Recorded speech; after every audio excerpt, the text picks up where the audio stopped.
ఎప్పుడూ కూడా మనిషి ఆపదయందు ధనము పోయినప్పుడు జీవితమే శంకింపబడవలసినటువంటి సంశయాత్మకమైన స్థితిలోకి వెళ్ళినప్పుడు ముందు ధైర్యాన్ని కోల్పోకుండా నిలబడగలిగితే తట్టుకుని నిలబడతాడు.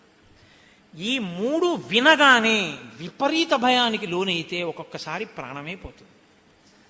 ఆపద సంభవించినప్పుడు ముందు ఎక్కువ భయపడిపోయాడు అనుకోండి, ఎక్కువ భయపడడం వల్ల ప్రాణం పోతుంది.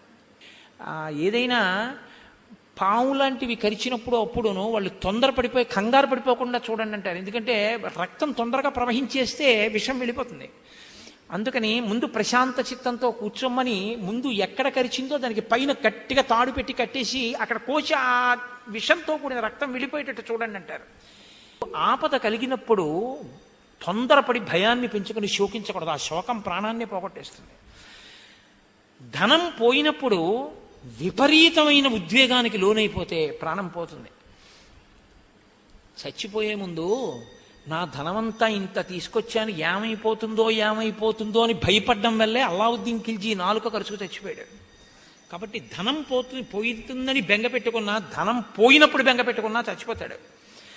అలాగే జీవితం సంశయాత్మకమైతే మీరు కొంచెం జాగ్రత్తగా ఉండాలి ఇక్కడి నుంచి అన్నారనుకోండి, ఇంకంతే. జాగ్రత్తగా అన్న మాటని పరిపరి విధములా ఆలోచించేస్తే చచ్చిపోతాడు. కాబట్టి అంత భయపడకూడదు. కాబట్టి ఈ మూడిటి యందు అతిశోకము పనికిరాదు. అతిశోకము ప్రాణాన్ని తీయచ్చు.